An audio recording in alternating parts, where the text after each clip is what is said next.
I ran into this last week. Here's what fixed it for me. If you're looking to transfer your ESIM to a new device on Telstra, follow these simple steps. Step 1. Check compatibility. Make sure your new device supports ESIM functionality. Most recent smartphones do, but it is always good to double check.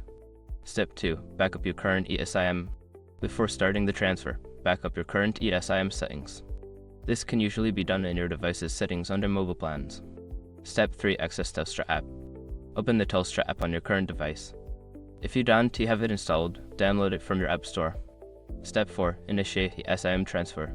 In the Telstra app, navigate to the Manage section and select Transfer ESIM. Follow the prompts to generate a QR code for your new device. Step 5. Scan QR code on new device.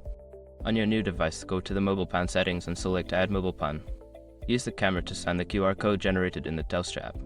Just a heads up, if you don't see the option to scan the QR code, make sure your new device is connected to Wi-Fi. Happy transferring.